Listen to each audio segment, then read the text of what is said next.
র এবং S wing এর বড় সাফল্য, পাক আইএসআই গোপন সার্ভেলান্স নেটওয়ার্ক ধ্বংস, solar powered covered CCTV node বসানোর পরিকল্পনা বানচাল। ভারতের গোয়েন্দা সংস্থা র আর premier counter intelligence wing S wing একটি বড় পাকিস্তানি গোয়েন্দা অপারেশনকে সম্পূর্ণ নিষ্ক্রিয় করে দিয়েছে। পাকিস্তানের আইএসআই এর পরিচালিত এই নেটওয়ার্ক স্লিপার সেলের মাধ্যমে ভারতের সেনাবাহিনীর সংবেদনশীল স্থানে সোলার পাওয়ার্ড গোপন সিসিটিভি ক্যামেরা বসানোর পরিকল্পনা করেছিল। এই ক্যামেরাগুলো দিয়ে ভারতের সামরিক ইনস্টলেশন ও সেনা সদস্যদের চলাচলের উপর লাগাতার নজরদারি করার উদ্দেশ্য ছিল। গোয়েন্দা সূত্র অনুযায়ী এই সার্ভেলেন্স গ্রিড পুরোপুরি অপারেশনাল হওয়ার আগেই র এবং এস উইংসের তৎপরতায় ধরা পড়ে যায় এবং সম্পূর্ণ ধ্বংস করে দেওয়া হয়। অপারেশনের মূল অংশ ছিল স্লিপার সেলের মাধ্যমে স্থানীয় লোকেদের ব্যবহার করে গোপনে ডিভাইস বসানো, সোলার প্যানেল চালিত ছোট লো পাওয়ার সিসিটিভি নোট যা দীর্ঘদিন চলতে পারে এবং স্যাটেলাইট মোবাইল নেটওয়ার্ক দিয়ে ডেটা পাঠাতো। লক্ষ্য লাদাখ, জম্মু কাশ্মীর, পাঞ্জাব, রাজস্থান ও গুজরাটের সীমান্তবর্তী সেনাঘাঁটি, ট্রুপ মুভমেন্ট, হস্তাগার ও কমান্ড সেন্টার।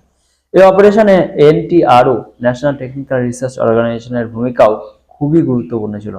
এনটিআরও পাক আইএসআই এর শীর্ষ কর্মকর্তাদের মধ্যে এনক্রিপ্টেড কমিউনিকেশন আটকে দেয়। এই ইন্টারসেপশন থেকে পুরো নেটওয়ার্কের লোকেশন, ডিভাইস, সাপ্লাই চেন ও স্লিপার এজেন্টদের পরিচয় বেরিয়ে আসে। র এর ফিল্ড অপারেটিভরা দ্রুত অ্যাকশন নিয়ে এইসব ডিভাইস বাজেয়াপ্ত করে এবং সংশ্লিষ্ট নেটওয়ার্ক ভেঙে দেয়। কি কি হয়েছে এখন পর্যন্ত? কয়েকজন স্লিপার এজেন্টকে গ্রেপ্তার করা হয়েছে, যার নাম পরিচয় গোপন রাখা হচ্ছে। সোলার সিসিটিভি নোডের বেশ কয়েকটি ইউনিট উদ্ধার, যেগুলোতে উন্নত এআই ভিত্তিক মোশন ডিটেকশন এনক্রিপশন ছিল। পাক আইএসআই এর এই অপারেশনের পিছনে কোনো স্পেসিফিক টার্গেট ছিল বলে সন্দেহ করা হচ্ছে। এই সাফল্য ভারতের কাউন্টার ইন্টেলিজেন্স ক্যাপাবিলিটির একটি বড় প্রমাণ। র এবং এস উইংস দীর্ঘদিন ধরে পাকিস্তানি গোয়েন্দা নেটওয়ার্কের বিরুদ্ধে কাজ করে চলে আসছে, আর এনটিআরও এর টেকনিক্যাল সাপোর্ট এখন আরও শক্তিশালী হয়েছে।